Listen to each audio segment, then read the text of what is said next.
He talked about eating people, roasting people, putting heads on stakes.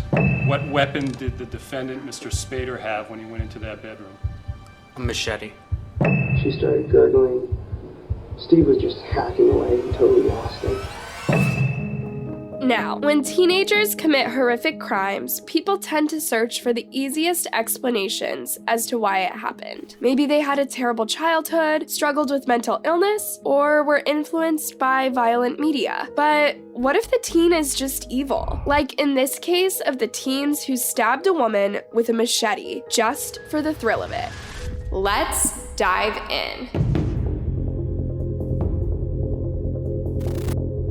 Kimberly Cates lived with her husband, David, and 11-year-old daughter, Jamie, in Mount Vernon, New Hampshire, a small rural town with slightly over 2,000 people, and considered a generally safe place. Kimberly worked as a nurse at a local hospital and was described as a loving wife and devoted mother who cherished spending time with her family. She was compassionate and caring to others and had a very outgoing personality. She enjoyed staying physically fit, time in the sun, and supporting Jamie in her extracurricular and school activities. On Sunday, October 4th, 2009, at around 4:15 a.m., Kimberly was sleeping with her daughter in the master bedroom, while her husband, David, was away on a business trip. She was abruptly woken up by some noises in the house and tried to switch on the lights to see what was going on. But at that moment, someone in the darkness suddenly started attacking her with what felt like a sword. She screamed and pleaded for her life, but the person kept hacking away at her without mercy. Jamie jumped out of bed, trying to protect her mother,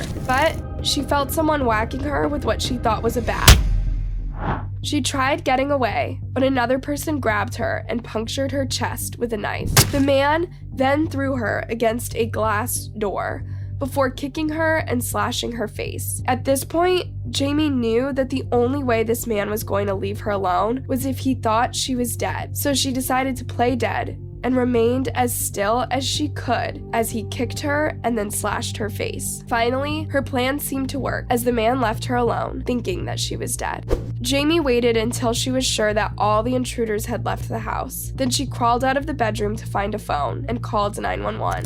The first officer to arrive at the scene said that he spotted a light on when he arrived at the home. He said he saw Jamie through the front window and busted down the front door, hurting his shoulder so badly that he would later need surgery. Jamie was trying to scream, but no sound was coming out. When the officer got closer, he said that he noticed her broken jaw and that she had multiple jab wounds in various parts of her body. As the officer carried her outside, Jamie reportedly whispered, "They killed my mommy." She begged the officer not to leave her alone, but the officer had to go back inside the house to search for the other victims and suspects. He located Jamie's mother, Kimberly, in her bed, hacked and slashed to death. What kind of horrible monster would do such a thing to a defenseless woman and a child? An ambulance soon arrived at the scene and Jamie was rushed to the hospital. The doctor who operated on her said that Jamie had injuries in her forehead, thigh, side, cheek, foot, and elbow. He tried to reattach the piece of foot that had been cut off, but was unable to, and instead had to use a skin graft for the foot. He said that Jamie will be able to walk and use the foot, but it will affect her physical activity. While in the ambulance, Jamie was able to tell an officer everything she remembered, and gave a minimal description of the man she saw, saying that one was tall and bald and wearing a blue sweatshirt, and the other was shorter. An investigation was immediately launched as the officers tried to find the cold-blooded monsters behind the attack. While searching the area around the house, they found fresh footprints in the grass near the house and tire tracks on a road south of the house. They also found the basement window had been broken into and collected blood samples from several places inside the house. That afternoon, the police received a phone call from a teen claiming that two of his friends, Steven Spader and Quinn Glover, had come to his home and bragged about attacking a woman and her child in Mount Vernon. During an interview, the teen told investigators that the boys had shown him two knives that may have been used in the crime. He also mentioned two other teenagers, Christopher Gribble and William Marks, who may have been involved in the attack. According to police documents, officers were able to find Stephen and Christopher later that evening at Stephen's house. Another boy, Adam Savoy, who was also present, tried to throw the cops off by telling them that he was with Stephen and Christopher in his house on the morning of the attack. However, when the police put some pressure on him, he recanted his story and told investigators everything that Stephen had told him about the attack. They'd went to a house, broken in, murdered 2 people, robbed the house, and then left and came to my house. Did they give you any other details about the people that were in the house? The people in the house was a woman and a child. And did they describe them at all? A mother and her daughter. Autumn also admitted to the cops that he had helped the teens dump some of the evidence in a nearby river. The following day, police were called to the school that 2 of the boys attended after the suspects allegedly threatened another boy. The boy later told detectives that suspects had told him about the slaying and that he had even accompanied one of them to pawn the jewelry they had stolen from the house. Investigators later questioned the 2 suspects, William and Quinn. Quinn admitted that he and his friends were in Mount Vernon around the time of the attack, but then he refused to answer any more questions until his lawyer was present. He would later testify in court, though, against Stephen, saying that he saw him enter the bedroom carrying a machete. Did you actually see the attacks when they initially occurred? No, Where were the victims when they were attacked inside their home? they were in their bedroom. Who did you see go into the bedroom before they were attacked? Chris Gribble and Steven Spader. Were Mr. Gribble and Mr. Spader armed when they went into that bedroom? Yes, they were, sir. What weapon did the defendant, Mr. Spader, have when he went into that bedroom? A machete. William, on the other hand, told investigators everything that happened, saying that they broke in through the basement window, thinking that there was no one home. Then they heard a woman calling out, and then moments later, the woman said something like, "You don't have to do this." William said that when he entered the bedroom a few minutes later, he found the woman and the girl had already been attacked. That those 2 people, that woman and that little girl, were alive or dead at that point on? I thought they were dead. What did you all do in the room after that was done? We started looking for stuff to take. Stuff to steal? Yes. All 4 boys were arrested in connection with what became known as the Mount Vernon murder. During interrogation, Christopher was excited to tell the officers how he and Stephen had attacked Kimberly and Jamie. He said that they cut off the lights and then headed to the master bedroom, with him carrying a knife and Stephen carrying a machete. Mom sat up in the bed, started asking who was there, what was going on, tried to turn on the lamp and it didn't turn on. Yep. When she did that, Steve started hacking at the bed with the machete. Okay. They started screaming because they heard something. Apparently he missed them mostly. But I heard him hit the mom. She started gurgling. Steve was just hacking away. He totally lost it. I was controlled, but I didn't really feel much of anything. Yep. Okay. I thought I would, but I didn't. Christopher also told investigators that if he had realized Jamie was still alive, he would have made sure that she was dead, saying, "I'm kind of surprised she's alive. I kind of wish she died for her sake just because she's gonna have to live with all of that now." He went on to say that for a long time he wanted to take someone's life and described the feeling as cool because it's different. He named Stephen as the ringleader and described himself and Stephen as sociopaths. He later testified in Stephen's trial, saying that Stephen used to talk about eating people.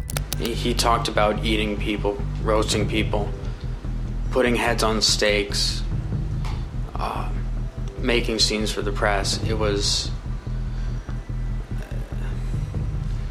Did he ever use the term sleeping over?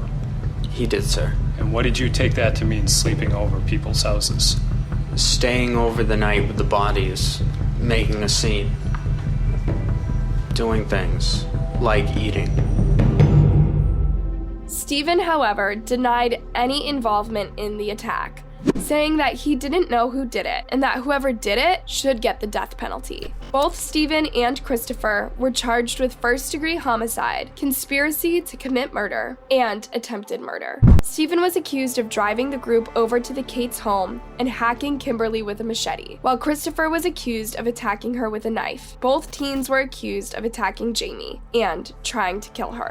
The two other teens, William and Quinn, were charged with burglary, conspiracy to commit burglary, and robbery. Prosecutors said that the group had picked the house at random and because it was on an isolated road, but all knew the plan to kill whoever was home. Their friend Autumn was also charged with helping the boys dispose of the evidence into the river and also lying to the police. During Stephen's trial, it emerged that he was raised in a loving and supportive environment by his parents who adopted him when he was just 5 days old. Though he would get anxious and struggled at times, he was a pretty normal kid who did well at school and played with neighborhood kids. But as he got older, he became a completely different person who was always fighting with his parents and skipping school. One time, he got into a violent altercation with his parents and pointed a knife at his dad. And then another time, he went completely crazy and started striking the counters with kitchen knives and throwing food. His parents tried everything to help him, including taking him to various psychiatrists and psychologists and looking for alternative schools for him when he dropped out. He was diagnosed with various conditions, including bipolar disorder and major depression, and was even admitted to various facilities, but nothing seemed to work. According to some of his friends, Stephen would often brag about being in a gang and murdering people. He even started a club called Disciples of Destruction and recruited several members whom he told that a home invasion was a rite of initiation to become a club member. And get this, even though Stephen completely denied being involved in the Mount Vernon attack, he went ahead to tell his cellmate that he hacked Kimberly 36 times until he could see her brain. These words were used against him in court when the inmate later testified against him. Stephen was found guilty of all charges and sentenced to life in prison without parole, plus an additional 76 years for the attempted murder charge. I could go on for days and days and days about the depth of your depravity, but it is sufficient to say that you belong in a cage. For that reason, I am sentencing you consecutively to the maximum penalties which apply to your remaining convictions to ensure that you stay in that cage for the rest of your pointless life. As for Christopher, he took an insanity plea, blaming his homeschooling and his mother for how he turned out. He claimed his mother had abused him so badly as a child that he wanted to kill her. He claimed that she would pin him to the couch and tell him not to make any noise as she popped acne and other sores onto his back and legs. However, several witnesses who knew the family told the court that Chris's parents were loving and caring people who tried to raise their son as best they could and teach him right from wrong. They described Christopher as an awkward and timid boy who could not pick up on social cues. His dad also stated that although Christopher was intelligent and eloquent, he had trouble telling when someone didn't want to talk to him or picking up on other cues. On March 25, 2011, a jury rejected Christopher's plea, and he was sentenced to life in prison without a possibility of parole. My belief that infinity is not enough jail time for you. Accordingly, you are sentenced on the remaining convictions to the maximum penalty allowed by law to be served consecutively. However, since both Christopher and Stephen were minors during their sentencing, they were later granted sentence rehearings. Stephen turned this down and told the court that he didn't want his sentence to be reduced. He then apologized to Kimberly's family, saying that he did not deserve nor expect forgiveness from them, and went on to describe himself as the most sick and twisted person you will ever meet. As for Jamie, despite her traumatic experience, she said in an interview that she was putting everything behind her and living every day like it's her last. I am studying public health. We are on the home stretch, just about to graduate.